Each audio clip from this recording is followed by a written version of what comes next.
¿Cómo es trabajar en JP Morgan en Nueva York? Pues imagínate, planta 49, Manhattan, subes ahí y ves la ciudad bajo tus pies y piensas, wow, me encargaba de gestionar los altos patrimonios de clientes con una cartera financiera muy potente en volumen, pero además de gestionarlos, nos encargábamos de convencerlos para que trajesen su patrimonio a JP Morgan versus a otro banco. ¿Cómo de diferentes son los sueldos en sector bancario en España y en Estados Unidos? Buah, súper. Si tú comparas un sueldo bruto de una persona que sale de la universidad en Estados Unidos y ese mismo sueldo bruto de una persona que sale de la universidad en España, a lo mejor hay una diferencia del 40%. ¿Cuándo puede llegar a ganar ahí un banquero de los más altos? $2 millones al año, entre sueldo base, bono y luego la parte del bono que te pagan en acciones del propio banco. ¿Qué va a tener la cartera del futuro? Pues criptomonedas es un tipo de activo que antes nadie tenía. Si Mari Carmen no sabe hoy de cripto, creo que la solución no es no permitir a Mari Carmen que invierta en cripto. No deberíamos, en vez de prohibir, educar. Fuiste reconocida como una de las mujeres más influyentes de la banca española por Forbes. ¿Qué desafíos has tenido al poder llegar a este puesto siendo una mujer en un sector tan masculino? Hola a todos y bienvenidos a este nuevo podcast. Hoy estoy aquí con Marta Echarri. ¿Cómo estás? Bienvenida al canal. ¿Qué tal, Adrián? Buenos días. Has trabajado en un montón de grandes instituciones, las más importantes del mundo en el sector de las finanzas. Tienes un currículum increíble.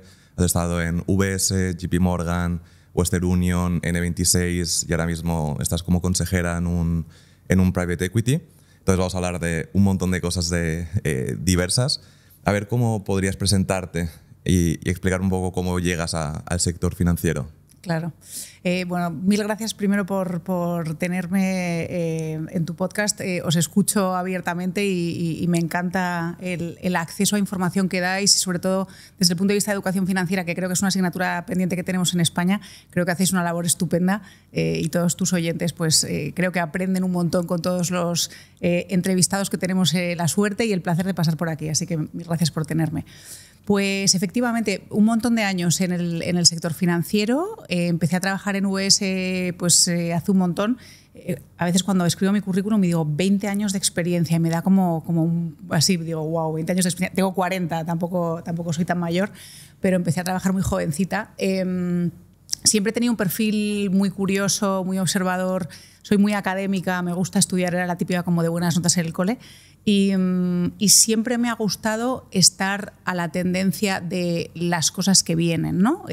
Siempre he tenido como un perfil muy innovador, siempre me ha gustado ver por dónde viene el mundo y empecé a trabajar muy jovencita en UBS, después me moví a JP Morgan, que estuve 12 años de mi vida. Siempre he pensado que en JP Morgan soy como dicen los americanos, born and raised, ¿no? Como nacida y crecida en JP Morgan. Y tengo un excelente recuerdo del banco, no solamente por los equipos con los que trabajaba, sino por la cultura corporativa, que como bien decías, pues es una de las culturas corporativas más afianzadas del sector financiero a nivel global.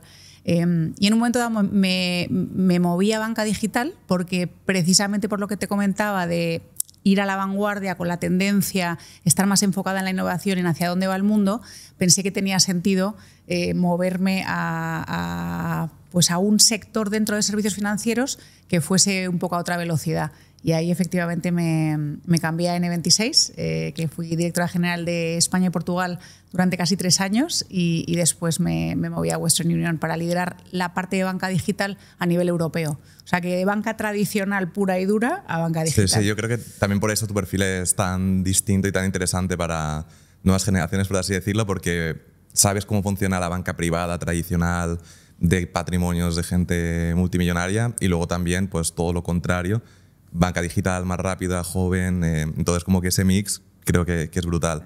Si te parece, empezamos por tu etapa en JP Morgan como más, lo que comentaba, tradicional. Estuviste en Estados Unidos, en Nueva York. ¿Cómo es trabajar en JP Morgan en Nueva York? Pues es un poco como en las películas. Me acuerdo cuando recién llegué a Nueva York, que al final, pues, yo llegaba a Nueva York después de 4 años en JP Morgan en Madrid, pero para mí fue como si me hubiese cambiado de banco porque la estructura, los equipos, el día a día era realmente muy diferente. Y todavía me acuerdo hoy en la planta 49, que es donde teníamos donde recibíamos a los clientes, pues imagínate, planta 49, Manhattan, el banco está en la 47 con Park Avenue, ¿no? Como en la mitad de la isla, para que nos entendamos, con una vista 360. Y la verdad es que subes ahí y ves como la ciudad bajo tus pies y piensas, wow, que me sentí orgullosa, la verdad. Siéndote muy sincera, me sentí orgullosa de estar en ese momento ahí. Y aproveché un montón. Esos 4 años que estuve en Nueva York, que era como mi tercera vez viviendo en Estados Unidos, los aproveché mucho. Y en ese momento cubría clientes latinoamericanos. O sea, que viajaba un montón. Viajaba a Colombia, viajaba fundamentalmente a Centroamérica y a Colombia, y luego cubría también clientes venezolanos, pero por temas de seguridad ahí preferían ellos, en vez de que viajásemos a Venezuela a verlos, preferían ellos viajar a Miami o a Nueva York. Vale. O sea, básicamente tu trabajo era gestionar cuentas de grandes patrimonios que tenían cuenta en JP Morgan, de banca privada, y tú estabas especializada en clientes latinoamericanos. Exacto. Que podían vivir en Latinoamérica o en Estados Unidos, pero que su nacionalidad era la latinoamericana. Bueno, depende en realidad, por ser precisa, depende de la residencia fiscal de los clientes. O sea, que tenían que ser residentes fiscales en Colombia o en Venezuela. Vale. O sea, no vivían en Estados Unidos. No vivían en Estados Unidos, no. Porque ya convertirte en residente fiscal americano, sabes que es una complicación adicional. Sí. Y ahí había otro equipo local que llevaba a esos clientes, ¿no? Pero bueno, te estoy hablando de como un tecnicismo por ser precisa en la explicación. ¿Y tienes alguna anécdota con este tipo de clientes que me imagino que habrá como en todos los sitios de todo? Mil anécdotas. Mira, una que siempre cuento que me divierte un montón. Cuando me mudé a Nueva York, me mudé como vice president, que suena como si fueses lo máximo, ¿no? Al final, los bancos creo que sobrecomplican el lenguaje un poco más de la cuenta. Hay 5 tipos de jerarquía en un banco como JP Morgan americano. Analista, que es cuando sales de la universidad, eres analista. Asociado, vice president, Executive Director y Managing Director. Yo siempre lo cuento como los 5 lobitos, ¿no? Para que la gente se aclare bien. Vale. Al final, si lo ves, Vice President están en la mitad. O sea, que suena que es lo máximo, pero en realidad, bueno, pues es un... Pero también lo harán así para motivar a la gente, correcto, ¿no? Tal cual, tal cual. Mira, mis amigas del colegio de risas, cuando me promovieron a Vice President, me llaman desde ahí vice de risas. Y después, cuando me promovieron a Executive Director, era como, bueno, pero es que este nombre de Director como que no suena tanto, ¿no? Parece un downgrade, ¿no? Total. Y en Colombia me pasaba, Adrián, que me moría de la risa. Yo, como bien decías antes, me encargaba de gestionar los patrimonios, altos patrimonios de clientes con una cartera financiera muy potente en volumen, pero además de gestionarlos, nos encargábamos de convencerlos para que trajesen su patrimonio a JP Morgan versus a otro banco, ¿vale? O sea, al final, un banquero, que es el puesto que yo tenía, se encarga de originar negocio y luego de esa gestión de patrimonio y de funcionar como embajador del banco a efecto del resto de las diferentes áreas que pueden asesorar a ese cliente en un 360, ¿no? Y cuando iba a Colombia, iba a Bogotá, me acuerdo que iba a ver a unos ejecutivos de una compañía cotizada colombiana, que todos ellos tenían un patrimonio bastante consolidado y bastante relevante financiero. Y entonces sus secretarias, cuando me ponían como las reuniones con ellos, les ponían reunión con Marta Echarri, la vicepresidenta de JP Morgan Nueva York. Y yo callada, porque yo decía, bueno, yo primero consigo la reunión y después les explico qué quiere decir esto de la vicepresidenta, que no es la vicepresidenta, sino una de los miles de vicepresidentes que hay en un banco como JP Morgan, que tiene casi 300.000 empleados a nivel global. Qué locura. ¿No?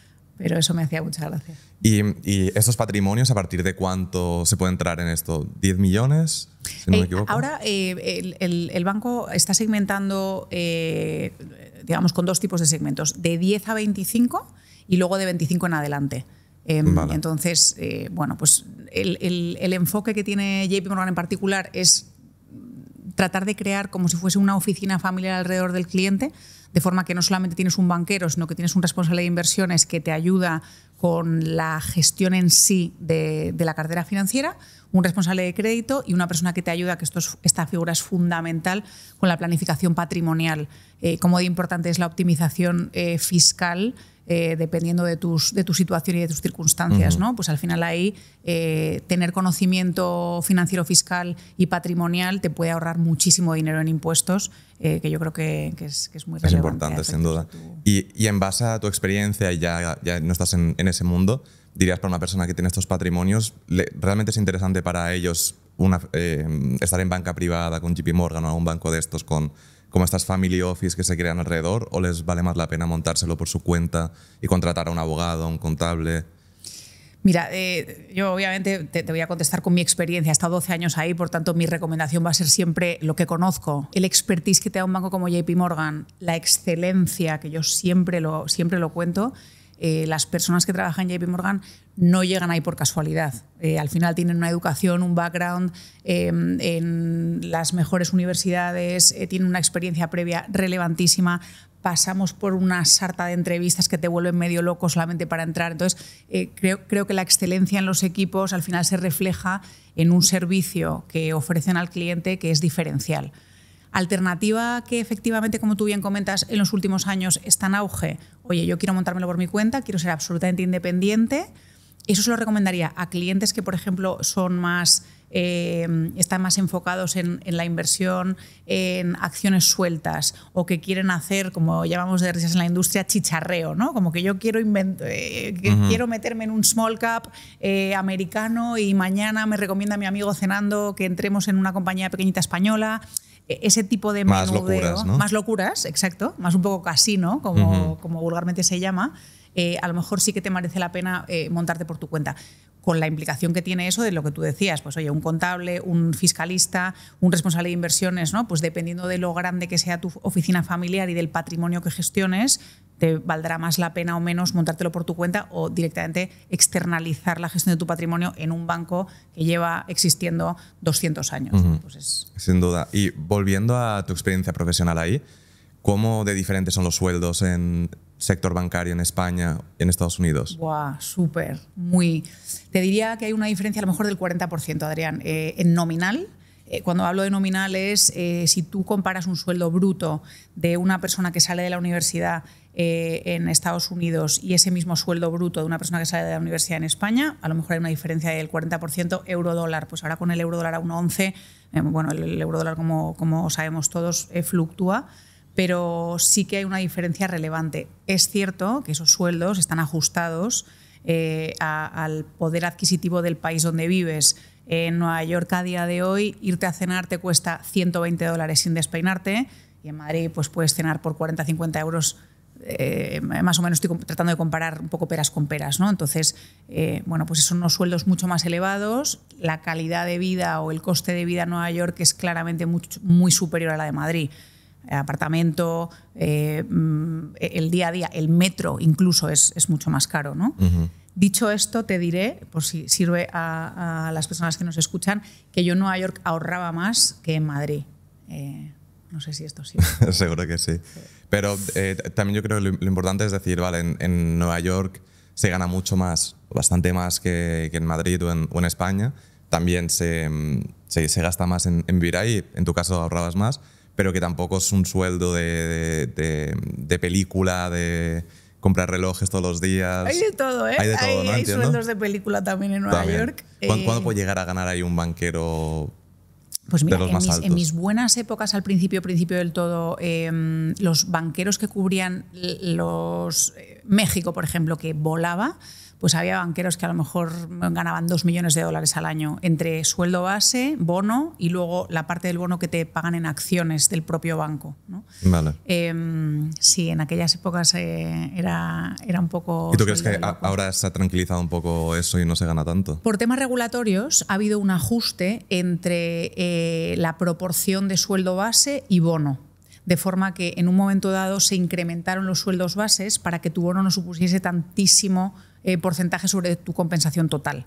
Entonces ahí sí que hubo un ajuste relevante, porque en épocas anteriores había banqueros que podían cobrar, por inventarme, un 20% en sueldo base y un 80% en bono, ¿no? Entonces, yo esto sí me acuerdo como anécdota, en JP siempre te dan el bono y te informan del bono entre el 16 y el 18 de enero, porque es cuando han presentado los resultados del año previo, y entonces a los casi 300.000 empleados del banco te van sentando tu manager y entonces entre el 16 y el 18 de enero, como con una carpetita, te dicen el bono que te corresponde por tu performance del año previo.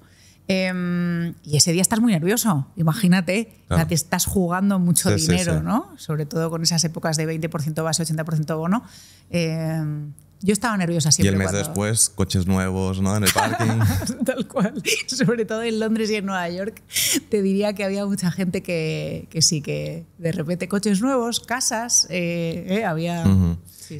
¿Y ahora esto lo han cambiado por el banco o por regulaciones que prefieren que no sea tan salvaje? Más bien a nivel regulatorio. Fue hace unos años que los reguladores a nivel global pensaron que tenía el desajuste de base frente a bono era demasiado acuciado, y entonces lo que dijeron fue, oye, ajusten al alta las bases para que el bono suponga un poquito menos, ¿no? O sea, más que a nivel banco, era más a nivel regulatorio, que cada uno de los bancos tenía como que llevarlo a cabo. Y después vuelves a Madrid con Executive Director. Que suena mucho menos que dice. Pero bueno, suena bien también. Y al final, eso entiendo que estabas ahí y te dijeron, oye, tenemos esta opción de subirte de puesto, pero tienes que ir a Madrid. No fue así exactamente. Fíjate, la oficina de Madrid, como es más pequeña, hubo una serie de ascensos y se quedó precisamente libre un puesto de banquero que llevaba en Madrid los patrimonios superiores a 25 millones de dólares. Entonces, el manager que me había contratado originalmente, mi jefe que me había contratado originalmente en JP Morgan, hacía ya 8 o 9 años, me llamó y me dijo, Marta, se libera este puesto, ¿te interesaría volverte a Madrid? Y Adrián, te cuento, fue muy loco aquello, porque yo me acababa de comprar un apartamento, o debería más bien decir, me acababa de hipotecar hasta aquí con un apartamento de una habitación en Manhattan. Estaba aplicando a la Green Card, a la famosa tarjeta de residencia en Estados Unidos, y pensé, qué mal momento, como ahora que estoy ya aquí instalada y ahora me ofrecen como lo que cualquier otra persona desearía que le ofreciesen, ¿no? La vuelta a Madrid en tu mismo banco. Entonces al principio me pilló de sorpresa, pero bueno, después de unas semanas pensé que tenía sentido. Rompí la tarjeta, rompí el Green Card, puse mi apartamento en alquiler y me volví a Madrid. Sí, mis compañeros latinos, me acuerdo perfectamente, me decían, Marti, estás loca, la Green Card la vas a tirar, ¿cómo vamos a hacer esto después de todo? Conseguir una Green Card en Estados Unidos es un dolor de cabeza. Y sí, estaban como muy sorprendidos que me volviese. Al final es cierto que volver a Europa, frente a volver a Latinoamérica, tenemos la suerte de estar en un continente con una seguridad jurídica y económica que, bueno, no somos Estados Unidos desde ese punto de vista, pero sí que vuelves un poco a casa con cierta seguridad, ¿no? Sí, totalmente. Y estás en Madrid durante unos años, en JP Morgan, y luego te vas a un banco suizo. Sí, justo. Entiendo que eso es como banco suizo tradicional, banca privada. Nada que ver. Nada que ver. Madrid, te digo, nada que ver. La forma de hacer banca de un banco americano y la forma de hacer banca de un banco suizo, al final Suiza tiene una trayectoria y un legado de banca privada de hace cientos de años, pero de una forma un poco distinta, ¿no?, que los americanos. Yo creo que Suiza al final era como un refugio para ciertas familias que llevaban y decidían llevar sus patrimonios allá. Por supuesto, también hay familias que decidían evadir impuestos y lo mandaban a Suiza, o sea, tampoco todo es de color de rosa, ¿no? Pero la cultura de un banco suizo y de un banco americano son muy, muy, muy diferentes. Un banco americano es mucho más agresivo. Cuando un banco americano viene a Europa y se implanta en Europa, tienen unos planes de negocio que dicen, oye, los próximos 3 a 5 años tenemos que ser rentables. Los bancos suizos son más conservadores, son mucho más largoplacistas. Y desde el punto de vista de cultura corporativa, pues también, ¿no? No es lo mismo vivir en Ginebra o viajar a Ginebra que vivir en Nueva York o viajar a Nueva York. Sí. Muy distinto. Y a nivel de estos grandes bancos, de aceptar el dinero de las personas, al final tú estabas con clientes de Latinoamérica, que pues hay clientes que igual pueden tener el dinero de cosas ilícitas, tanto en Latinoamérica como en cualquier parte del mundo, y en Suiza también pues puede pasar lo mismo. ¿Qué tipo de banco dirías que es como más que cuida más la procedencia de los fondos? ¿O dirías que a día de hoy se cuida igual en todo el mundo? A ver, te diría que la regulación a día de hoy es tan estricta, Adrián, que el tema de fondos ilícitos en cualquier banco serio es bastante poco probable. El banquero, además, tiene una responsabilidad de hacer lo que se llama la due diligence, la debida diligencia, de que los fondos y el origen de los fondos que tú estás, digamos, trayendo al banco para el que trabajas, porque al final tú estás encargado de originar negocio, tengan una procedencia legal y lícita. Por tanto, no, esto de... Yo me acuerdo que a mí mis amigas me preguntaban, oye, ¿y en Colombia tenéis como narcos de clientes? No, ¿vale? Verdaderamente no tenemos narcos de clientes, porque al final tú como banquero tienes una responsabilidad fiduciaria con el banco de asegurarte que conoces la procedencia de dichos fondos. Para que te hagas una idea, Venezuela, Colombia, Centroamérica, en particular Venezuela y Colombia, son lo que llamamos clientes y países o jurisdicciones de alto riesgo, de forma que esta debida diligencia era incluso más estricta. Te pongo un ejemplo concreto. Yo escribía unos informes sobre la procedencia de los fondos. Pues, oye, Adrián tiene una compañía familiar que fabrica tornillos en Bucaramanga. Esa compañía familiar tiene una facturación de 450 millones de euros y un margen operativo de 200, por inventarme. Por tanto, la procedencia de los fondos de Adrián es el fruto de las operaciones empresariales de su compañía de tornillos, ¿vale? Al ser un país de alto riesgo, cada año teníamos que revisar internamente dicha procedencia de fondos y ese flujo de caja con el que Adrián nos seguía mandando dinero, ¿vale? Versus un país de riesgo normal, que la revisión se realiza cada 3 años. De forma que tú, digamos, que tienes como que justificar internamente que toda la procedencia de estos fondos es totalmente legal y totalmente lícita. Así que me encantaría contarte anécdotas así divertidas para la audiencia, pero desafortunadamente no existen. No. Vale, y un banco suizo es algo que yo creo que como que a todo el mundo le causa curiosidad, pero realmente cualquier persona o prácticamente cualquier persona podría abrirse una cuenta en un banco suizo si está dispuesto a pagar comisiones más altas que en otros y tiene pues cierto dinero, que es lo que pedirán como de entrada. Te diría que es súper simple. La razón por la que muchos patrimonios en España abren cuentas en Suiza o en Luxemburgo es por un tema de diversificación. Mira, yo tengo aquí mi familia, mi inmobiliario, tengo mi casa, mi segunda residencia, mi tercera residencia, mi barco, yo qué sé, mi compañía. Toda la cartera financiera la tengo custodiada en bancos españoles. Oye, por un tema puro de diversificación, déjame abrir una cuenta en un banco suizo o en un banco internacional que tenga una custodia en Luxemburgo. Creo que está un poco como demonizado el hecho de una cuenta en un banco suizo, como si fuesen malas actividades o mala praxis. Te diría que es por un tema fundamentalmente de diversificación. Está claro que hay personas que hacen el mal, siempre las habrá, pero en general la gran mayoría de los clientes que abren cuentas fuera es por un tema de diversificación y ya está.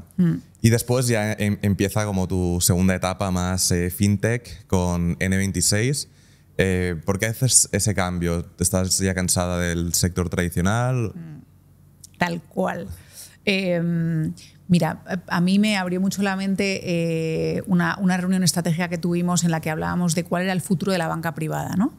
Y esto vino porque nosotros de forma semestral realizábamos unas charlas en Madrid y en Barcelona, pues en el Hotel Villamagna o en el Majestic de turno de Barcelona. Y me acuerdo que uno de los analistas del equipo un día me hizo una observación que me pareció impecable y me dijo, ¿te has dado cuenta, Marta, que en el hotel donde estamos haciendo esta charla de perspectivas de mercado, el buyer persona o la persona asistente es varón, 60, 70 años, pelo blanco, empresario familiar? Era un poco como cortado por el mismo patrón. ¿Qué va a ser de la banca privada con las siguientes generaciones? Las siguientes generaciones ahora están mucho más interesadas en invertir en la economía real, en compañías que a lo mejor no son cotizadas porque ellos no siguen tanto la bolsa o no saben lo que es un bono o no saben lo que es un hedge fund, pero sí que saben lo que a lo mejor es una startup porque su amigo acaba de fundar una. Entonces, esa inversión en la economía real y esa tendencia de esas siguientes generaciones por una digitalización muchísimo más acusada que la que teníamos en aquel momento en una banca privada tradicional, es lo que me atrajo al cambio. Y como te decía al principio, para mí siempre ha sido muy importante mantenerme como a la vanguardia de lo que viene y de hacia dónde vamos, pues pensé que podía intentar probar suerte en el mundo digital y aprender sobre el mundo digital, que es lo que hice con N26. Qué bueno. ¿Y tú crees que la tendencia es que la banca privada vaya siendo como cada vez menos relevante y que vayan siendo cada vez más relevante todo lo que es fintech? ¿O siempre habrá esa banca privada? Creo que siempre va a haberlo, porque el servicio del banquero privado para el cliente uno a uno al final no es escalable. Por mucho que tú entres con una componente tecnológica relevante, el tú a tú, ¿no? El conversación Adrián-Marta y conversación banquero-cliente y ese asesoramiento personalizado creo que va a continuar. ¿Cómo va a ser la banca privada del futuro? Creo que sí va a diferir, sobre todo por el tema de las siguientes generaciones. Yo el otro día daba una charla de hecho a banqueros de banca privada de dos bancos relevantes en España y hablábamos de cómo iba a ser la cartera del futuro. ¿Qué va a tener la cartera del futuro? Pues criptomonedas es un tipo de activo que antes nadie tenía. En un momento dado, un gestor, el mayor gestor de activos del mundo, que es BlackRock, decide que el 2% de sus carteras mixtas lo invierten en cripto, originalmente con un propósito de batir a la inflación, ¿no? o de este famoso hedge de la inflación.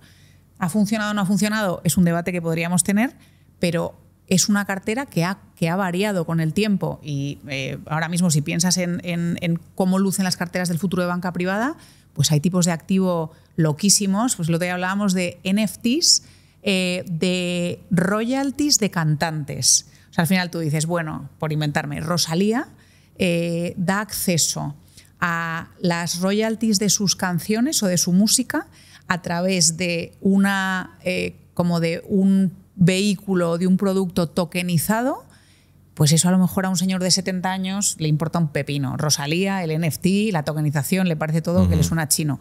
Pero a lo mejor a una generación Z que tiene ahora otro enfoque en la forma de invertir y sobre todo un enfoque mucho más centrado en su patrón de comportamiento y en su día a día y en sus gustos, pues sí que le puede parecer interesante que en su cartera financiera haya un porcentaje en un tipo de activo tan loco como lo que te acabo de contar, que es el ejemplo más loco que se me ha ocurrido, ¿no? Sí, sí, o sea, sin duda, y luego que también va un poco de la mano con cómo se mueve al mundo. La gente ya no quiere, pues para tener una tarjeta, tener que ir a hacer la cola, no sé qué, pedirla, sino que quiere coger el móvil, pedirla, que te llegue a tu casa y si tienes algún problema no tener ni que llamar, sino que cancelarla desde el móvil y, tal cual. Y ya está. Inmediatez y te diría que autosuficiencia, que suena un poco...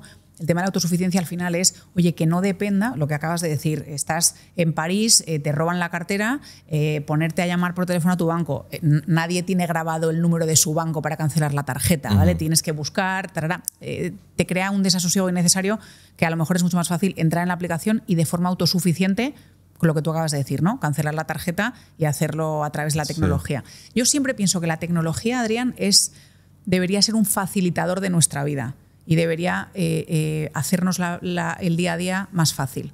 Así que todo lo que tenga que ver con tecnología yo soy muy fan siempre. Y que luego también la tecnología hace que no haga falta tantas oficinas, no haga falta igual contratar a tanta gente también.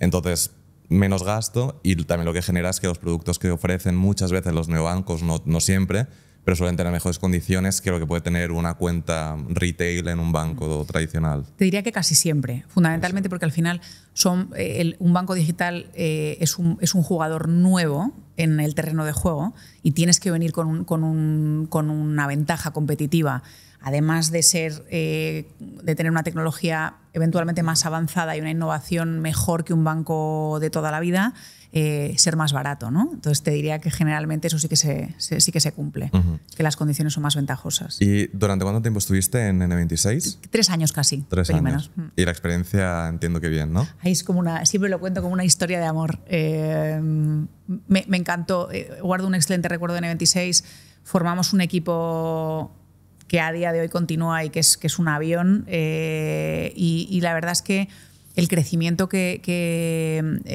vimos en N26 durante esos 3 años de mandato fue una locura.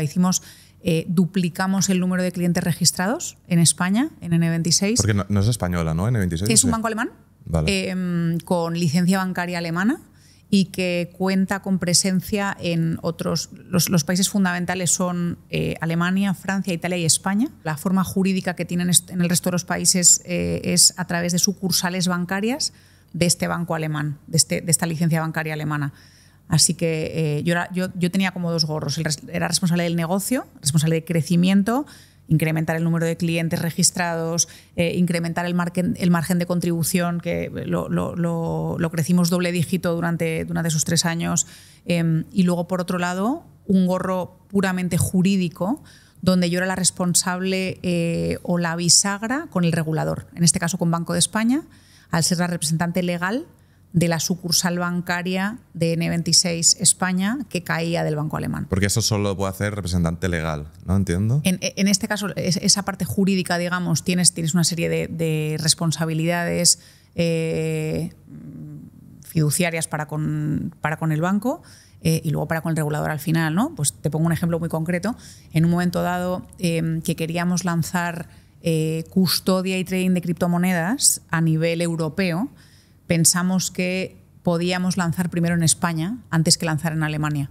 Y eso, pues me acuerdo que estábamos en Banco de España, pues te diría cada 3 semanas, nos poníamos nuestras mejores galas, volvíamos a las americanas y los tacones y a mis equipos de chicos con traje y corbata y nos íbamos a Banco de España a tratar de convencer a Banco de España de la estructura y el proyecto de negocio que queríamos tener en España a efectos de trading y de custodia de cripto, que lo hacíamos con un tercer jugador, ¿no? A día de hoy esto ya funciona, pero sí en aquel momento, pues como representante legal, yo era un poco la responsable de liderar junto con mi equipo este proyecto de lanzamiento de un producto totalmente nuevo. Claro. O sea, este tipo de lanzamientos o de productos financieros un poco distintos para que te autoricen a operar, regulaciones, Banco de España, CNMV, es ir ahí, sentarte en una oficina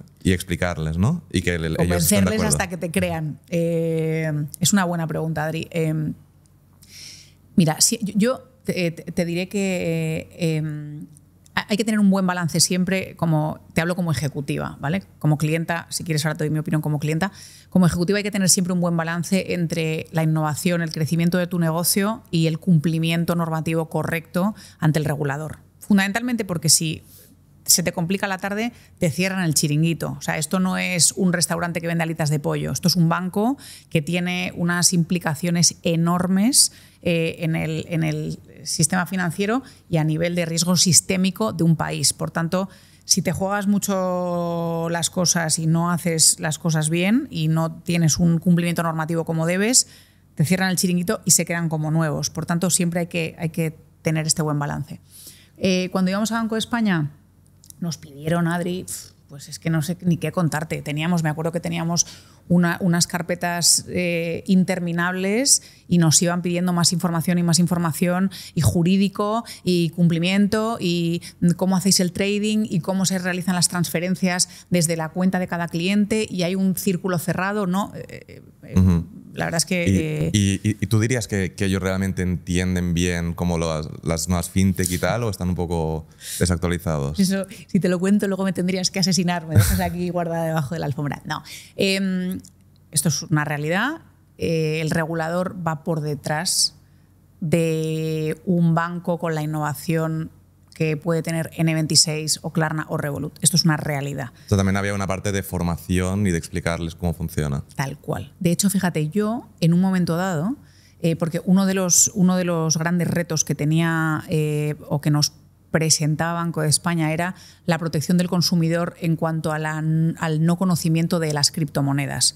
Por ponerte un ejemplo. Cliente minorista, Mari Carmen, que quiere invertir en criptomonedas pero no tiene ni idea de qué volatilidad pueden implicar las criptomonedas o qué porcentaje de su patrimonio puede perder en un momento dado o qué riesgo de iliquidez tiene, ¿no? Entonces, yo en un momento dado les propuse una cosa que me parecía que era un poco loca, fuera de la caja, que fue, oye, ¿por qué no contáis con nosotros como educador financiero de las Mari Cármenes del mundo? Porque al final del día, la alternativa a proteger al consumidor es enseñar al consumidor. Si Mari Carmen no sabe hoy de cripto, creo que la solución no es no permitir a Mari Carmen que invierta en cripto. Creo que la solución es enseñarle lo que es la volatilidad, el riesgo de liquidez, los tipos de subactivos que tiene la cripto y los riesgos que este tipo de activo puede tener, no al revés. Entonces, esa protección del consumidor yo siempre al final la llevo, pero esto es un tema, es un debate filosófico. Sí, que sí. Es una opinión. Exacto, siempre lo llevo a no deberíamos, en vez de prohibir, educar. Yo, Lara, soy fan de esto. Estoy totalmente de acuerdo. Y más con el tema cripto que como lo que se ha decidido hacer es poner, yo qué sé, entras en una plataforma regulada en España para comprar cripto. La seguridad para Mari Carmen es arriba un banner que pone los criptoactivos tienen riesgo. Vale, está bien, sí. pero no cambia nada. Igual, sí, obligatorio antes de invertir, te tienes que mirar una formación de 10 vídeos de 5 minutos cada uno y hasta que no te lo hayas visto entero no te dejo comprar. Y luego un examen.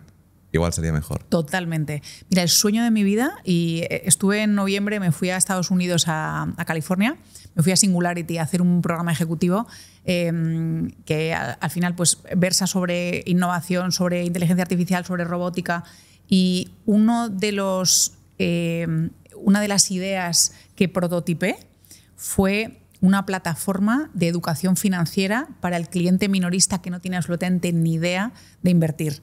Eso, si me dices cuál sería el propósito profesional que tienes, seguramente sería ese. ¿Cuál es el debate? Que al final la creación de este contenido, bueno, pues puede ir por muchas vías, ¿no? Oye, este podcast es un ejemplo perfecto. Yo he escuchado todas tus entrevistas y encuentro que es impecable la forma que tienes de aterrizar conceptos para que el oyente medio entienda qué es private equity, qué es cripto, riesgos de liquidez, un montón de cosas que no son tan obvias porque en el colegio nadie nos enseña lo que es un bono y lo que es una acción. Entonces, un canal perfecto, podcast como el tuyo. Un canal segundo perfecto, bancos que digamos que produzcan contenido para sus clientes.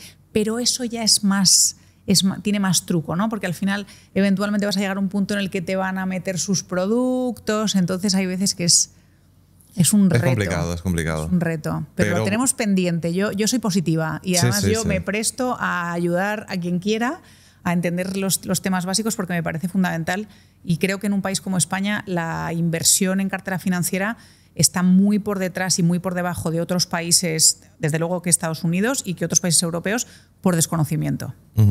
Sí, y yo creo que también porque la inversión que se ha hecho históricamente en España es comprar un apartamento o una casa y ya está. Entonces, y con el resto ir viviendo y realmente se está invirtiendo en una casa, pero como que se deja de lado esa inversión en bolsa porque... Bueno, yo me imagino porque como que siempre ha sido destinado a la gente que tiene ya patrimonios mucho más grandes y como que la persona normal no se ha atrevido. Pero yo creo que está cambiando. Total, lo de la inversión en ladrillo en España nos mueve, ¿no? Y después dejas tu puesto en N26 y te vas a Western Union. Que preparando esto, Western Union es un banco realmente, pero se le conoce por envío de dinero. Justo. Es una compañía cotizada americana que se dedica al envío de remesas por parte de inmigrantes en los corredores a nivel global. Pues te diría que el mayor corredor a nivel global es Estados Unidos-México, ¿no? Pues oye, un mexicano que se va a vivir a Estados Unidos y manda remesas de vuelta a su familia fruto del sueldo que está consiguiendo en Estados Unidos, eventualmente con una vida mejor que lo que conseguiría. Porque hacer una transferencia es muy complicado. Bueno, como al final tienes diferentes jurisdicciones, bancos en diferentes países, comisiones altísimas, pues al final este tipo de remesas o una compañía como Western Union se dedica a facilitar ese envío de remesas muchas veces en diferente divisa. Sí, tú envías dólares y le llegan pesos. Exacto. Y igual lo podría buscar en efectivo. Exacto, incluso, ¿no? Exacto. De hecho, digamos, el gran atractivo de Western Union es su capilaridad. Es una compañía que tiene 600.000 agentes a nivel global, de forma que en Bolivia, en un pueblito que se llama Samaipata, que además coincide con un venture capital español increíble, pues imagínate, Adrián, tener una agencia de Western Union en un pueblito tan chiquitito como Samaipata en Bolivia. Pues la señora que vive en Samaipata, si su hijo le manda dinero, pues en vez de complicarse la vida, acude a la tiendita, recibe, como tú bien decías, el dinero en efectivo y es un tema de facilitar, ¿no? Y ahora, si te parece, empezamos a hablar sobre private equity. Ahora estás como consejera. Es un tipo de inversión que en España no es muy popular, siempre ha sido destinado a grandes patrimonios, pero ahora estamos viendo cómo se está abriendo un poquito más el abanico a que pueda acceder más personas a este tipo de inversión. A ver si nos puedes explicar qué es exactamente un private equity. Claro. Mira, yo me he incorporado como parte del consejo asesor en Crescenta hace unos meses. Y os cuento un poco qué es private equity, que en cristiano es un fondo de capital riesgo o un fondo de capital privado, ¿vale? Es lo mismo. Sabes que en el mundo financiero los anglicismos como que nos encantan a todos y hay veces que hay que explicar las cosas en cristiano. Al final, un fondo de capital riesgo, de capital privado, lo que hace es invertir en compañías que no son compañías cotizadas, sino que son compañías privadas con un objetivo de mejorar sus indicadores financieros a través de, te pongo varios ejemplos. Oye, pues invierto en una compañía como Burger King, como La Liga, como MásMóvil, como Securitas, por ponerte 4 ejemplos de compañías que nos suenen, ¿no? a todos. Objetivo, internacionalizar la compañía. En segundo lugar, apalancar, es decir, hacer un uso eficiente de la deuda para optimizar la estructura de esa compañía. Tercer objetivo, mejoras operativas, ¿vale? Cuarto objetivo, más que objetivos, estoy dando ejemplos de cosas que se hacen con un fondo de capital riesgo. Cuarto objetivo, fusiones y adquisiciones. Pues oye, soy un fondo de capital riesgo como, por inventarme, KKR, me compro una compañía de telecomunicaciones, encuentro otra compañía de telecomunicaciones que es sinérgica con esa compañía, las fusiono y creo un montón de sinergias y un montón de mejoras operativas que hacen que al final los resultados de esa compañía desde el punto de vista de facturación y desde el punto de vista de margen operativo y al final del día de beneficio neto mejoren. Uh-huh. Esa es la realidad. Invertir en compañías de capital privado que todavía no son cotizadas en sus diferentes ciclos de vida. Vale, pero entonces lo que comentabas de Burger King no sería un ejemplo válido porque sí que cotiza en bolsa. Bueno, hay de todo, ¿no? O sea, al final el ciclo de salida de un private equity, y eso si quieres, te voy a poner el ejemplo de N26 por vale. Ejemplo ilustrativo.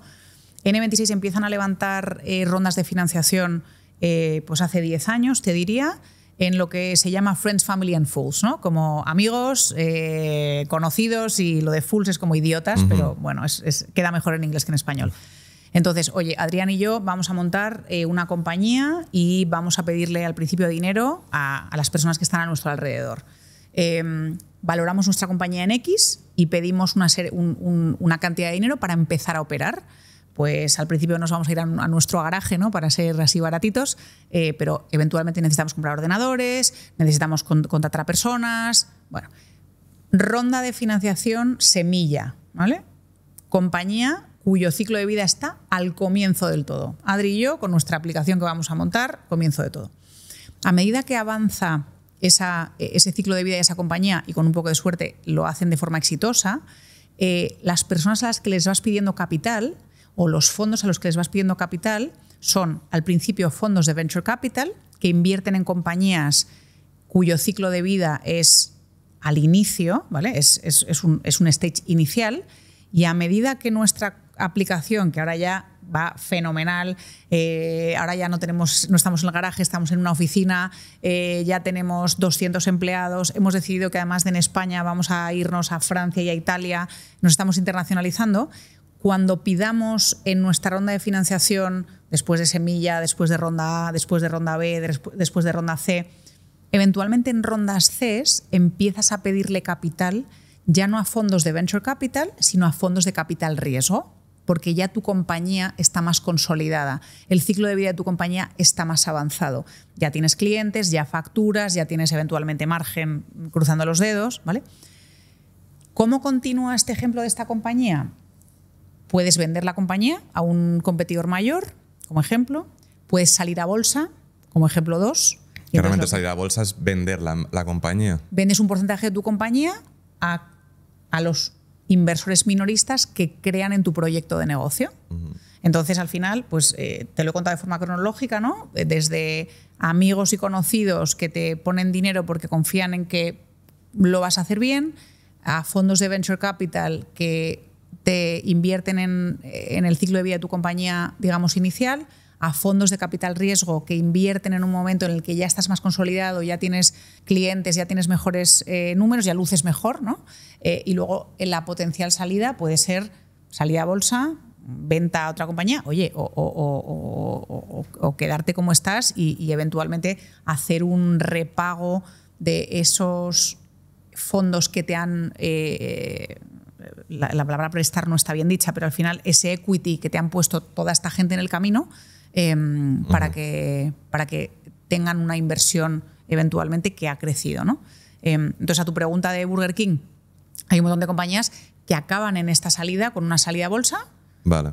Y, sí, o sea, que puede haber un private equity que haya invertido en Burger King, pero antes de su salida a bolsa. Exacto, exacto. Y hay de todo, ¿eh? Hay cosas que es al revés. Hay compañías cotizadas que luego las compra un private equity, dejan de cotizar y se quedan como capital privado. O sea que realmente las opciones son semi-infinitas. Sí. Pero básicamente sería que un private equity compra empresas o trozos de empresas que normalmente no están en bolsa, y si están en bolsa dejan de estar porque las compran, las optimizan mejorando lo que sea y luego las venden. Exacto, otra vez, tal cual. Y ganan dinero con ello. Es tal cual. Y también, o sea, para poner un ejemplo súper bajado a tierra, que a ver si lo expliqué bien en un vídeo, es para poner algo más básico, yo que sé, una tienda de barrio yo que sé, que haga cajas de cartón. Pero pues tienen un montón de empleados, es una empresa familiar, entonces lo van a comprar, van a optimizar, van a pues igual ampliar un poco el local, van a crearles una página web, van a vender en Amazon, van a montar un Shopify, lo que sea, van a ganar más dinero y luego lo van a vender. Tal cual.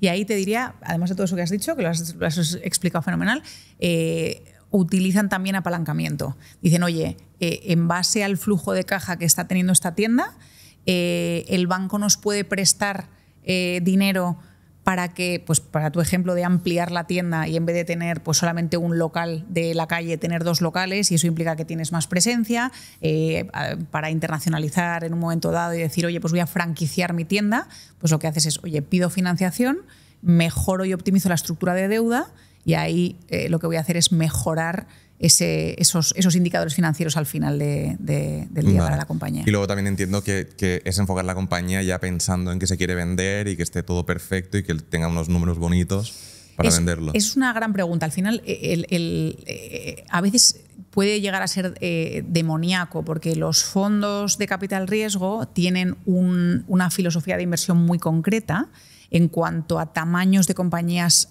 que quieren comprar y tienen unos tiempos muy concretos, ¿vale? Generalmente, ponte que cuando un fondo de capital riesgo se compra una compañía, en los próximos 4 a 7 años debería ser capaz de venderla por X veces más. De forma que, claro, las circunstancias externas a ti no las tienes tan controladas. Si de repente te viene una crisis y no es buen momento para vender tu compañía, a pesar de que los números luzcan mucho mejor, pues esa circunstancia externa puede hacer que de esos 3 a 7 años, pues a lo mejor no puedas vender hasta a lo mejor dentro de 9. Y precisamente por esas razones es porque un tipo de activo como el capital riesgo sufre de iliquidez para el inversor final.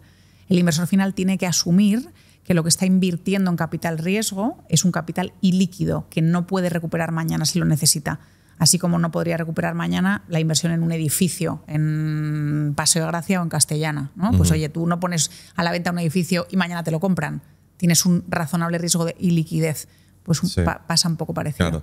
Claro. Al no cotizar no hay un mercado, entonces hay que buscar un comprador y hay que encontrarlo en el momento indicado si no se pierde dinero. Exacto. Que hay un concepto muy famoso del private equity que es, que lo explicarás muchísimo mejor que yo, el gráfico en J, Que a ver si lo puedes explicar, pero bueno, Claro. básicamente es que si vendes nada más haber comprado, vas a perder dinero. Justo. Al final, la curva J, vamos a poner un ejemplo concreto. Un fondo de capital riesgo que tenga una vida de entre 7 y 10 años. Los primeros 5 años generalmente vas a poner dinero. Lo que vas a hacer es, ellos te van a llamar capital. Te van a decir, oye Marta, de los 10.000 euros que has invertido en este fondo de capital riesgo, por favor, mándame 2.000. Dentro de 9 meses, oye, mándame otros 2.000. Oye, mándame otros 2.000. Van haciendo llamadas de capital que tú, digamos, vas cumpliendo, ¿no? Vas llevando a cabo. A medida que el fondo se va comprando compañías, como la que hablabas de la tienda o como la aplicación que tú y yo hemos creado, pues yo qué sé, para pasar al perro por inventarnos, esas compañías permanecen con el fondo, ponte 5 años, y a los 5 años, optimizadas, cruzando los dedos, asumiendo que los gestores de ese capital riesgo lo han hecho bien, las venden por más dinero, de forma que a los 5 años, a ti como inversor, en vez de seguir llamándote capital, te distribuyen capital. Entonces la curva J se trata de eso, ¿no? Que tú al principio de la vida del fondo estás mandando dinerito todo el tiempo, pero a partir de generalmente la mitad de la vida total del fondo ya empiezas a recibir dinerito, ya te empiezan a distribuir dinero. Relevante, por tanto, ese riesgo de iliquidez, porque si tú al año 2 necesitas ese dinero, obviamente lo que se llama el mark to market, la valoración de lo que tú has puesto en ese fondo, va a ser negativa, porque todavía están tratando de mejorar la página web de la tienda, de internacionalizarla, de hacer un Shopify. Exacto. Entonces sería así porque pues al principio hay gastos, luego se empieza a generar algo de beneficio que se lo van repartiendo al inversor y luego ya viene como todo el dinero de golpe, que es la J hacia arriba. Al final de la vida del fondo, y efectivamente es curva J sí, porque al final de la vida del fondo, como eventualmente van a realizar las ventas de esas compañías que se han comprado, la distribución de capital va a ser mucho más acusada en el gráfico que la llamada de capital del comienzo, ¿no? Porque la llamada de capital es como la vas haciendo como de a poquito. Vale. Y tú al haber trabajado en JP Morgan has trabajado con un montón de private equity, más aún a día de hoy que estás pues mucho más metida. Al final, como la inversión se tiene que ir haciendo poco a poco, o es, por ejemplo, yo quiero invertir 10.000 que decías en un private equity, yo pongo 10.000 y me olvido, o es 10.000 y tengo que ser consciente de que voy a tener que ir poniendo más. Yo creo que en la mente del cliente minorista tiene que asumir que si realiza un compromiso de capital de 10.000, debería tener esos 10.000 para ponerlos. ¿Qué pasa? Que no te los van a pedir al principio del todo, te los van a ir pidiendo durante los 5 primeros años de la vida de ese fondo. Entonces tú sabes que de esos 10.000, pues a lo mejor dentro de 2 meses pongo 2.000, en 6 meses pongo otros 1.000, digamos que ¿vale? Lo vas poniendo. O sea, tú te comprometes a hacer una inversión, pero no la haces hasta que hace falta el dinero. Exacto, ellos te lo van pidiendo, ellos te van llamando, ¿no? Como la llamada del ahorro, te van llamando y te van pidiendo dinerito y tú se lo vas mandando. Desde el punto de vista del inversor sí que es importante, y yo aquí siendo banquera y por responsabilidad y por protección del consumidor, sí que si tú te comprometes a invertir 10.000 deberías tener ese capital contigo y no andar inventando y jugando porque te lo van a pedir. O sea, realmente esos 10.000 te los van a pedir, simplemente es que te los van a pedir en un plazo de tiempo. Y ese es un tipo de inversión que siempre ha estado destinado a grandes patrimonios, se suele ofrecer en banca privada. Yo alguna vez que lo he hablado con bancos, pues suelen empezar en 100, 150, 200.000 euros para poder entrar en esta inversión. ¿Por qué crees que es una inversión como tan elitista, por así decirlo? Mira, te comparto, en 2022 se creó la ley Crea y Crece, que lo que permitió fue reducir el ticket mínimo de inversión en un fondo de capital riesgo, en un fondo de venture capital, de 100.000 euros a 10.000 euros. Eso al final lo que hace es revolucionar la industria, porque invertir 100.000 euros al final en private equity o en capital riesgo, efectivamente, como tú decías, es dar acceso a solamente un porcentaje pequeñito de la población que tiene ese volumen de patrimonio, ¿no? Te diría que como regla, deberías tener en capital riesgo o sea, para tener un 10% en capital riesgo, o sea, por poner los números rápidos, si tienes 100.000 euros de patrimonio, podrías invertir hasta 10.000 en private equity, por pura diversificación y por riesgo de iliquidez. Aunque tú conozcas un montón este tipo de activo, si tú tienes un patrimonio de 100.000 euros pero tienes 90.000 invertidos en private equity, pues al final sabes que toda tu cartera financiera es razonablemente ilíquida, no la puedes vender mañana. Entonces, precisamente por eso, ese porcentaje del 10% del total de tu patrimonio en private equity es relevante. Un montón de grandes patrimonios, te diría, Adri, tienen un porcentaje mucho mayor en capital riesgo que ese 10. A lo mejor pueden llegar a un 25 o un 30%, porque son inversores sofisticados, porque es dinero a largo plazo, es dinero que no necesitan ni mañana, ni pasado, ni en 3 años, ni en 5, por tanto se pueden permitir el lujo de la iliquidez. Pero para un cliente minorista, para un cliente como tú y como yo, ese 10% debería ser una buena regla de inversión. Y aún así en España es un tipo de activo que no se suele invertir en él, pero es uno de los activos más rentables históricamente. ¿Cuál es la rentabilidad normal que puede dar un private equity al año? Te diría que es por desconocimiento, ¿eh? O sea, que me encanta que estemos tratando de dar a conocer un tipo de activo como el private equity para que la gente se anime a aprender sobre un tipo de activo cuya rentabilidad puede llegar al 15% neto anual. Siempre el concepto de rentabilidad de riesgo para mí es muy relevante, porque el riesgo de iliquidez se equilibra con una mayor posibilidad de rentabilidad, ¿no? Entonces, oye, si yo voy a tener mi dinero sin poder moverlo y sin poder disponer de él por los próximos 8 años, me tienes que dar una rentabilidad que me merezca la pena. Fundamentalmente porque a día de hoy, con los tipos de interés tal y como están, un depósito de cualquier banco digital te está pagando ya un 4% sin hacer nada. O sea, yo estoy mano sobre mano y recibo un 4%. ¿Vale? Entonces,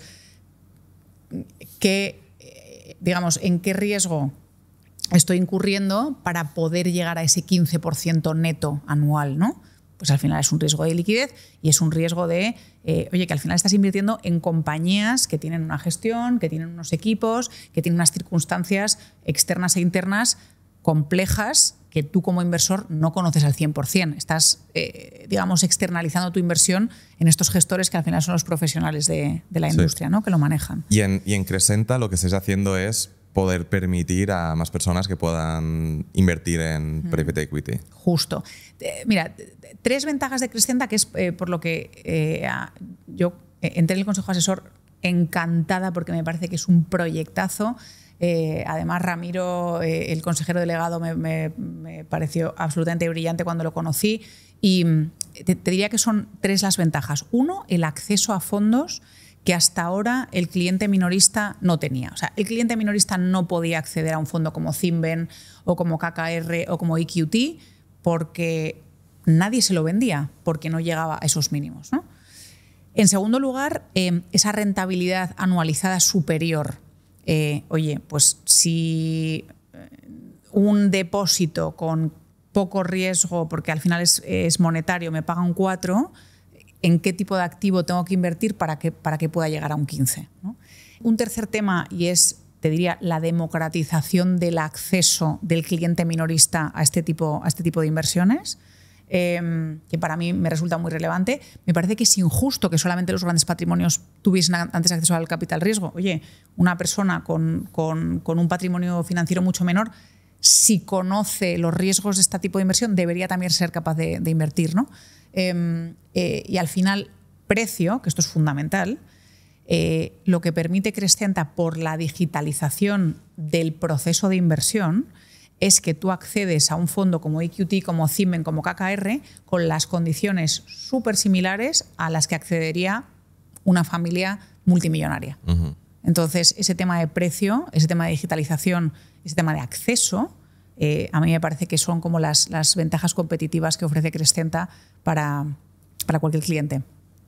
Lo que ofrecéis es poder invertir a partir de 10.000 euros y realmente estás invirtiendo en los mayores private equity del mundo. No es que estés invirtiendo en uno nuevo o algo así, sino que es como una gestora de private equity. Exacto. ¿No? Es como si fuese Crescenta al final, míralo como una plataforma tecnológica que permite acceder a clientes minoristas y a altos patrimonios a una cesta de fondos de capital privado y de venture capital que tienen una trayectoria de décadas, pero con unos mínimos menores. Uh-huh. Sí, y con comisiones parecidas a las que va a pagar gente que va a invertir muchísimo más dinero. Exacto. Al final es un tema de porcentaje. Y tú comentabas que lo que tiene sentido es que sea un 10%, alrededor de un 10% del patrimonio. Entonces sería interesante para patrimonios de 100.000 para arriba. Para arriba, exacto. Y, por prudencia, porque al final, de vuelta, es por el tema de la iliquidez, ¿no? Si de repente tienes un hecho desafortunado en tu familia, oye, una enfermedad, algo para lo que necesites ese dinero, no vas a poder contar con él. Entonces tienes que asumir que la inversión es ilíquida. Y a nivel riesgo, está el riesgo de la iliquidez, pero a nivel riesgo, ¿qué riesgos hay o qué probabilidades hay de que salga bien o de que salga mal? Eres como si fueses un empresario, al final. Dices, oye, yo soy un inversor que va a invertir en diferentes compañías no cotizadas. Entonces, ¿qué riesgos tienes? Pues un montón. Si yo invierto en la tienda de la que hablábamos antes y la tienda se inunda, pues te puedes imaginar que los números de la tienda de ese año van a ser un desastre porque la tienda se ha inundado, ¿no? Por ponerte un ejemplo peregrino. Sí. Si inviertes en la aplicación que tú y yo hemos creado para pasear a los perros y de repente, pues mira, en España esto es muy curioso, somos 48 millones de habitantes y hay 9,2 millones de mascotas en España, 9,2 millones de perros. Imagínate, por inventarme, que ahora se decide que se prohíbe por inventarme, como si fuésemos un país, yo qué sé, con un gobierno loco que prohíbe la tenencia de perros en apartamentos. Pues a lo mejor de 9,2 millones de mascotas pasas a tener, yo qué sé, 2 millones. Pues eso para una aplicación que une paseadores de perros con dueños de perros es un desastre. Entonces, ¿qué riesgos tienes? Todos los riesgos de la propia compañía que te estás comprando. Sí. Eres como un mini empresario, solo que eres como un inversor en un montón de compañías que todavía no cotizan. Claro. Vale, riesgos entendidos, pero que... Vamos a lo bueno, ¿no? ¿Cómo? Vamos a lo bueno, digo. Pero vamos a lo bueno, pero que, o sea, históricamente, por así decirlo, de toda la gente que ha invertido en private equities, entiendo que es complicado llegar a perder dinero, aunque puede pasar, pero más que nada por la diversificación también. O sea, ¿cuáles suelen ser los números normales? Comentabas 15%, o sea, es alrededor del 15% lo que puede generar una persona promedio. Sí, o sea, objetivo de rentabilidad de una inversión de este tipo es un 15% neto anual, ¿vale? De vuelta, teniendo en cuenta que los primeros años de tu inversión sabes que vas a estar mandando dinerito, te van a llamar capital, y en los años más avanzados te van a distribuir capital. Por tanto, este 15% objetivo neto anual es en base a toda la vida del fondo. Esto es importante. Vale. O sea, no puedes esperar que el año 1 digas, mi posición en private equity había metido 10.000, tengo... No es así, ¿vale? Esto es importante. Sí. Entonces, creo que es... Mira, igual ayuda a la audiencia a pensar desde el punto de vista de riesgo qué tipos de inversión financiera tengo, ¿vale? 4 tipos de inversión. Mercado monetario, algo tan sencillo como un fondo monetario o como un depósito. Riesgo razonablemente bajo. Liquidez total. Si yo ahora mismo invierto en un fondo monetario que mañana quiero vender, yo mañana mi dinerito lo tengo en T+1, al día siguiente tengo mi dinerito en mi cuenta, ¿vale? Eso, con los tipos de interés tal y como están ahora mismo, te está pagando entre el 3 y el 4% anual. 1, mercado monetario. 2, renta fija, bonos, ¿vale? Al final lo que haces es, por poner un ejemplo, me voy a comprar un bono de Telefónica. Dicen que la renta fija es como una inversión de vieja o como de viuda, ¿no? Porque al final es como poco riesgo. Entonces lo que te dice Telefónica es, oye, si inviertes 100 en un bono de Telefónica a 4 años, te voy a pagar un cupón anual del 5%. Entonces tú dices, vale, yo invierto 100, Telefónica me paga, siempre que Telefónica no quiebre, un 5% anual, y cuando vence mi bono, que es dentro de 4 años, me devuelven el principal que yo les había prestado, que eran 100, ¿vale? Inversión de vieja, pues porque es razonablemente líquido, es razonablemente, pues se llama renta fija. Hay una volatilidad mucho más reducida. Vale. Tercer tipo de activo, renta variable, acciones.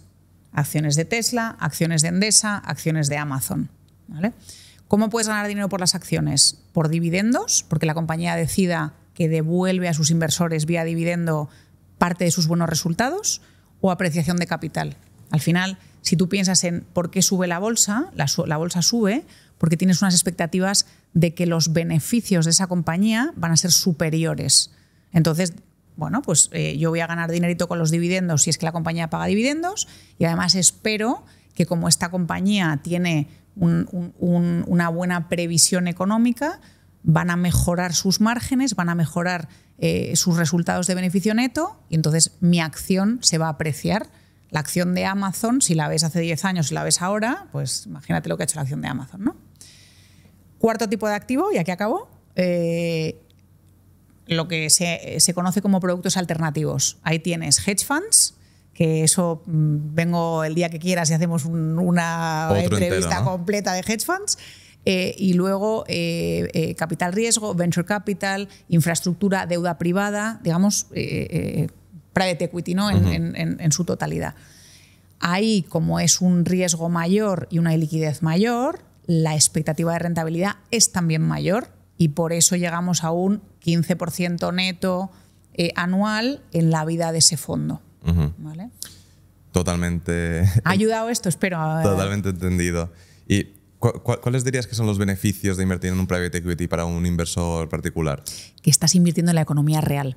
Los grandes patrimonios les encanta el private equity, porque generalmente los grandes patrimonios, hay un poco de todo, pero suelen ser empresarios familiares, suelen ser personas que han fundado su propia empresa, que les ha ido bien y que eventualmente pues, han ido amasando un patrimonio financiero fruto de los resultados de su compañía, o que en un momento dado han vendido su compañía.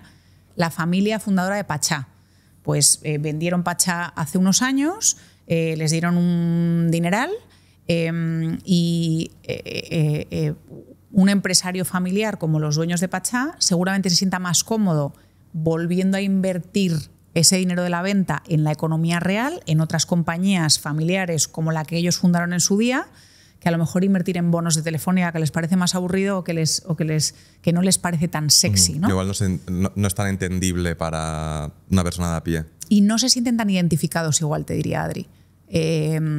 Mira, el mundo tecnológico creo que es un súper ejemplo. Por dar un ejemplo concreto en España, cualquier compañía tecnológica que se ha vendido. Gente joven que ha hecho un montón de dinero con la venta de su compañía tecnológica. La reinversión de esa venta, de todo ese dinero que han ganado, les encanta reinvertir en otras startups, en otras scale-ups, les encanta, porque lo entienden, se reúnen con el fundador, se sienten súper identificados y dicen, oye, pues este modelo de negocio va a funcionar mejor o peor. Se sienten mucho más identificados que pensar, vale, me compro una acción de una compañía que su centro de operaciones está en Seattle, en el otro lado del mundo, que yo jamás me voy a poder sentar con los gestores. O sea, al final creo que invertir en economía real de compañías no cotizadas para un empresario es una identificación mucho mayor que invertir en bolsa o que invertir en bonos, que a lo mejor creo que es más disociado, ¿no? Por describirlo de alguna forma. Es más pasivo. ¿Y un inversor en private equity puede conocer las empresas a las que está invirtiendo y eso, o es más privado? Es una buena pregunta. Yo me acuerdo cuando trabajaba en banca privada, teníamos llamadas trimestrales con los gestores de esos fondos, y a los clientes que les interesaba conocer un poquito más el día a día de esas compañías, pues había información que se les podía dar, ¿no?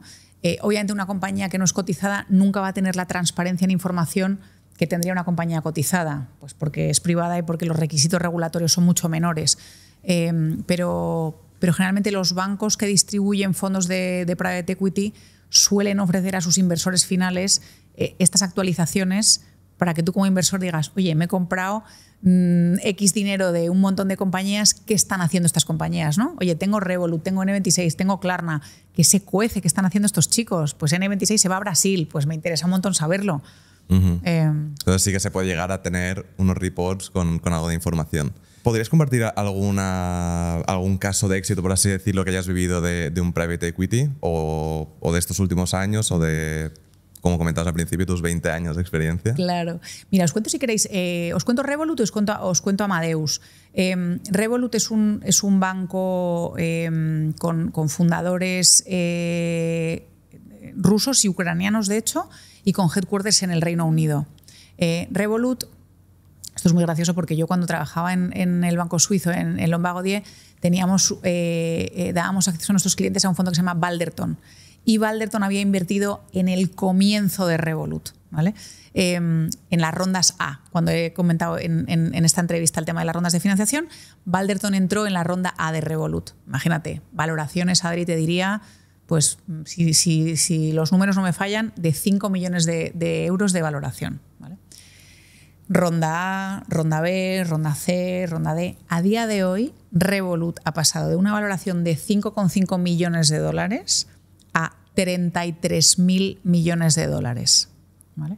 De vuelta, valoraciones infladas, no infladas, eso es un debate que podemos estar aquí el resto del día. ¿No? Exacto, pero ¿el inversor que invirtió en este fondo de Balderton está contento? Está feliz porque el fondo de Private Equity que se compró en su día ha dado con una compañía cuya valoración, no en bolsa, sino cuya valoración privada, ha pasado de casi nada a 33.000 millones de dólares. ¿Vale? De hecho, ahora hay una reciente noticia de hace una semana en la que Revolut ofrece liquidez a los empleados de Revolut, les ha permitido vender las acciones que tenían de la propia compañía a una valoración de 45.000 millones de dólares. Oye, vosotros lleváis aquí trabajando con nosotros un montón de tiempo, la compañía no ha salido a bolsa todavía, seguimos participados por un montón de fondos de Venture Capital y de Private Equity, pero nuestra valoración ha incrementado N veces. Pues oye, a ti como empleado, además de pagarte tu sueldo, como este tipo de compañías tecnológicas no suelen pagar bonus, algunas sí, pero no todas, te vamos a dar acceso a que ese zurrón de acciones que te hemos contado hace un montón que te íbamos a pagar y que te iban a hacer rico, pues te vamos a dar un poquito de liquidez ahí, ¿no? Entonces, inversión súper buena.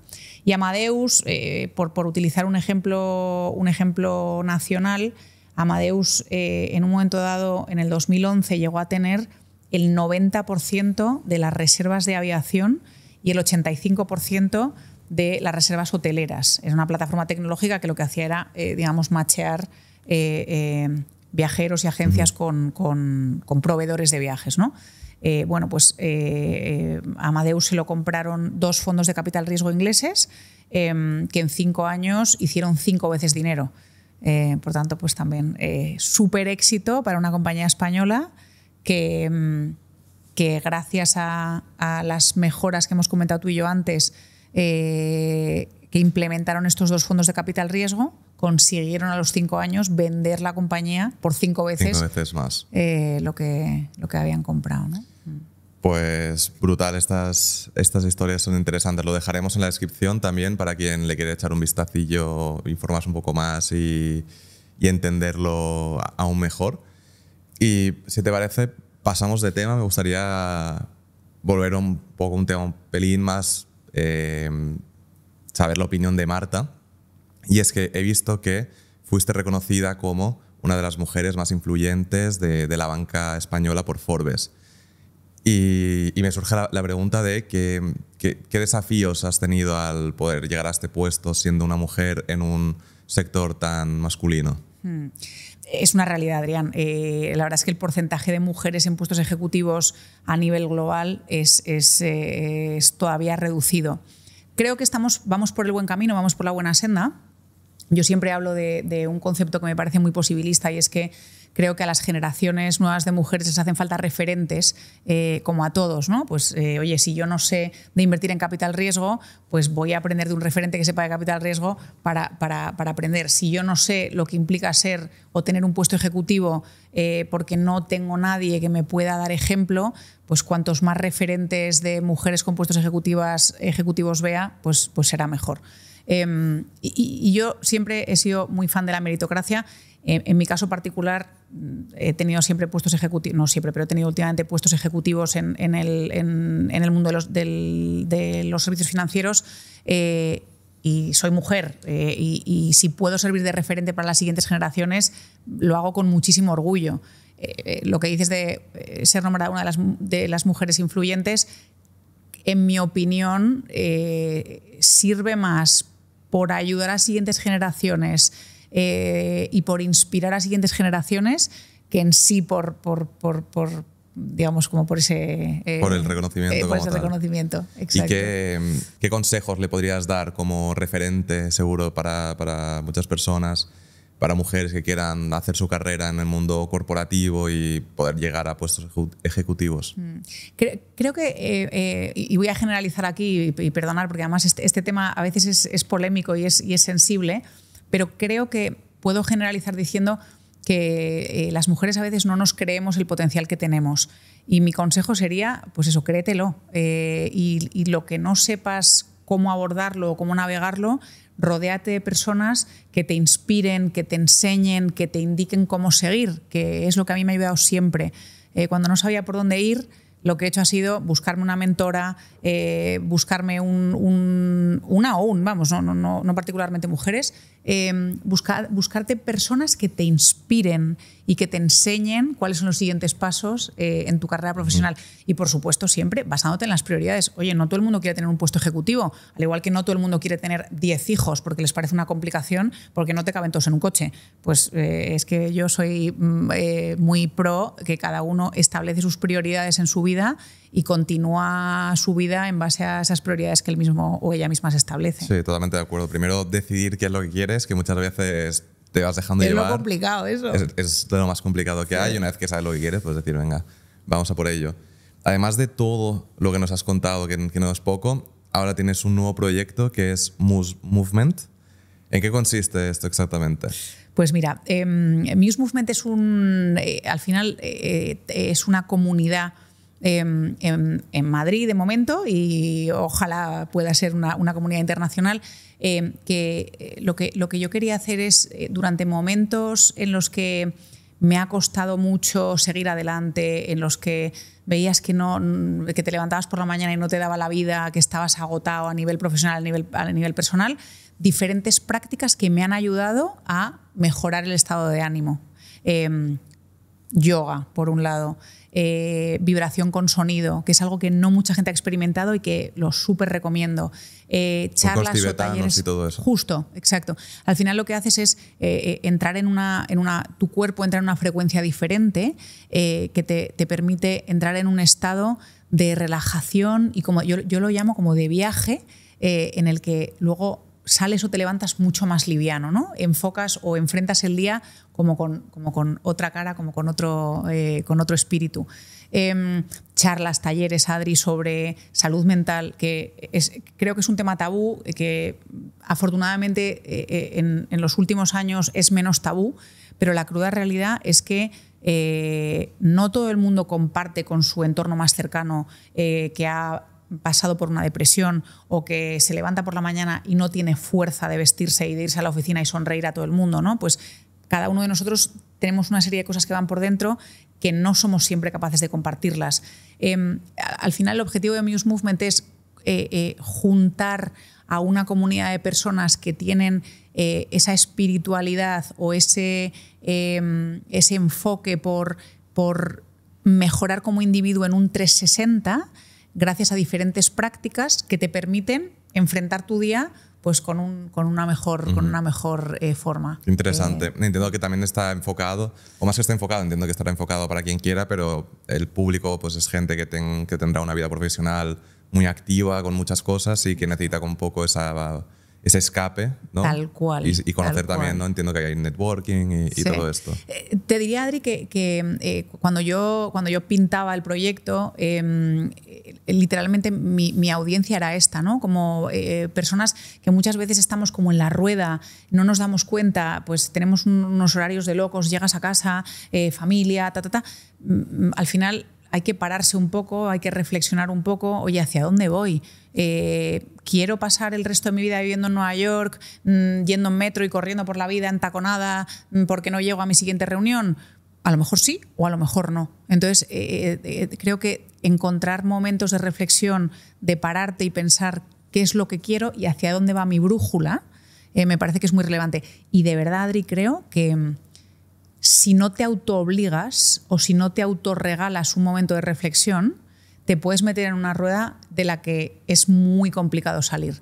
Entonces, al final, creo que Muse Movement, hicimos unas jornadas en junio con todo este tipo de prácticas que te adelantaba, con un montón de charlas súper interesantes, con talleres, con clases de yoga de diferentes tipos, con vibración, con sonido, y al final es regalarte un momento para ti de decir, oye, me voy a regalar el domingo por la mañana y voy a hacer una meditación y voy a hablar conmigo mismo y voy a hacer una introspección para pensar, ¿estoy bien? ¿Mi brújula marca bien? ¿O estoy yéndome a donde no me quería ir hace 3 años? ¿No? Un poco como reestructurar o reencauzar tu vida. Una pequeña pausa para pensar a dónde vamos. Exacto. Y Marta, a nivel inversiones, como todo, hay tendencias, hay modas.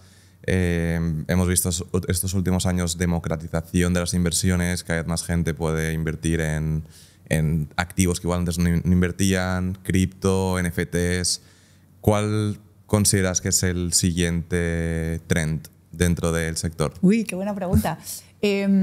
No sé si hablarte de trend o hablarte... O sea, creo que la cartera del futuro tiene un montón de tipos de activos novedosos, como lo que hemos hablado al comienzo de la entrevista, con cosas locas como NFTs o con cripto, que hace unos años nadie invertía en esto y ahora está muchísimo más normalizado.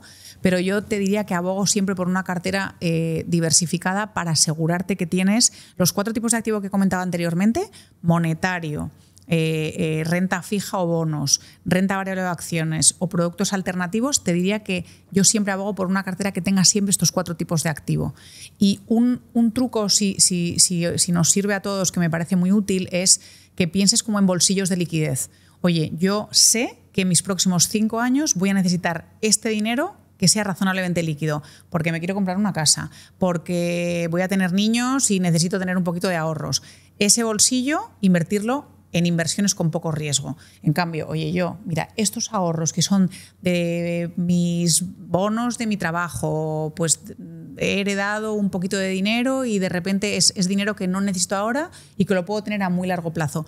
Ese bolsillo que va a mucho más largo plazo, te puedes permitir el lujo de invertirlo en la parte más baja de los 4 tipos de activos que hemos comentado, y a lo mejor ese dinerito que no necesitas en los próximos 10 años, invertirlo en private equity, irte enterando de qué quiere decir invertir en la economía real y ser inversor y a la vez empresario. Entonces, que si tuvieses que decir una cosa que pienses que los próximos años llegará, por ejemplo, ahora el tema del private equity, que pueda invertir pues prácticamente todo el mundo, es algo nuevo y probablemente sea tendencia y veamos, yo qué sé, N26, The Republic, neobancos que ofreciéndolo. ¿No? Absolutamente. Creo que en el caso de España y además en el resto de los países europeos hay la misma tendencia de esta democratización y de este acceso al capital riesgo. Creo sin duda que es una tendencia creciente y que las carteras financieras del cliente, ya no de gran patrimonio, sino del cliente minorista, va a tener un porcentaje cada vez mayor de capital riesgo. ¿Y cuál es la opinión de Marta al respecto de las criptomonedas? Pues mira, me vas a matar, pero a día de hoy no tengo cripto, no tengo posi en cripto. Os quiero ser muy sincera. Lo que hablaba antes de BlackRock, poniendo un porcentaje de criptomoneda en sus fondos mixtos, a mí me pareció un antes y un después para el mundo de las criptomonedas, porque un gestor de activos de la talla de BlackRock diciendo, señores, un porcentaje de su cartera tiene que estar invertido en este tipo de activo, me pareció literalmente un antes y un después. En mi opinión personal sobre las criptos es que tienen una volatilidad brutal. Tienes que tener claridad absoluta sobre que si tú eres el típico friki que estás mirando todo el rato las criptos y te estresa saber que mañana estoy en menos 40% y pasado estoy en más 112%, a lo mejor no es el mejor activo para ti, pero creo que es un tipo de activo interesante y que la mala fama que tenía hace unos años, porque la cruda realidad es que hay un uso muy fraudulento de los criptoactivos por parte de muchos jugadores del sistema, pues creo que ahora hay otros muchísimos inversores minoristas que acceden a las criptomonedas por un tema de diversificación o por un tema de especulación que es tan lícito como invertir en acciones o tan lícito como invertir en bonos, ¿no? Entonces, mi opinión es que, oye, siempre que conozcas los riesgos que estás asumiendo y las rentabilidades objetivo a las que te enfrentas, pues adelante. Ya sabes, como te decía al principio, yo soy fan de que todo el mundo tiene que ir aprendiendo sobre invertir, y que las carteras financieras en este país deberíamos tener más criterio del qué y el cómo. Y hablando justamente de carteras, me encantaría, es una pregunta que le hacemos a muchos invitados, que nos puedas compartir cómo es tu cartera de inversión a nivel porcentajes. Os cuento mis secretos, eso es cero secreto. Tengo una cartera diversificada, o sea, lo que digo lo cumplo. Tengo una cartera con fondos de inversión. Esto es debido a que cuando trabajas en bancos generalmente no te dejan invertir en acciones sueltas por si tienes información privilegiada. Entonces, toda mi cartera son fondos y ETFs, fondos indexados. Y ahí tengo, pues te diría, un 60% en acciones, un 60% en renta variable, como un 15% en capital riesgo y venture capital, y el resto en monetario y en renta fija. Y luego una cosa que hago, que es un hábito que tengo desde hace bastante tiempo, es de forma mensual, de forma automatizada, no hago nada, esto sale solo de mi cuenta, invierto en el índice S&P 500, que es el índice americano de bolsa americana. Y eso lo hago, ya te digo, como un hábito, como el que se levanta por la mañana y se lava los dientes. Pues yo cada mes, automáticamente de una de mis cuentas, sale una inversión a un fondo indexado del índice americano. ¿Y el índice americano por qué? Pues yo que sé, como he vivido tantos años en Estados Unidos, no sé, ahí va Sí, al final la mayor economía del mundo, y que las empresas de Estados Unidos no solo están en Estados Unidos, están en todo el mundo. Y a nivel de dónde almacenar esas inversiones, que trabajas con bancos, con neobancos, un Desafortunadamente poco de todo. No soy un gran patrimonio, por tanto me encantaría decirte que trabajo con todo bancos de banca privada, pero no es así por el volumen. Trabajo con varios bancos retail normal, y luego mi día a día lo sigo haciendo con N26. Bueno, desde el punto de vista de la parte de private equity lo tengo todo con Crescenta, que el acceso al final es un acceso muy cómodo y un onboarding. Yo soy muy fan de esa plataforma de inversión digitalizada fácil de entrar. Que no sea. Cuando yo distribuía fondos de private equity en banca privada a clientes de grandes patrimonios, no te puedes imaginar, Adri, lo que era firmar. O sea, eran tacos así, en el que el cliente tenía que poner iniciales en a lo mejor todas, 150 ¿no? páginas. De verdad era una locura. El proceso de Crescenta es un placer, o sea, es absolutamente digitalizado y es muy fácil. O sea que en resumen, banco retail, banco tecnológico y luego la parte de private equity con Crescenta. Pues Marta, por mi parte hemos tratado todo lo que quería tratar. De verdad que muchísimas gracias, me ha encantado. Creo que a la gente le va a gustar un perfil como el tuyo, y no sé si crees que se ha quedado alguna cosita en el tintero. No, me ha encantado hablar contigo, contarte cosas, reiterar ese mensaje de agradecimiento a tu podcast, porque creo que si hoy he añadido mi granito de arena a tratar de que el cliente de a pie tenga un pelín más de idea de qué es un private equity y cómo invertir en private equity, pues súper contenta. Seguro que sí. De haber llegado aquí. Pues muchas gracias, de verdad. A ti.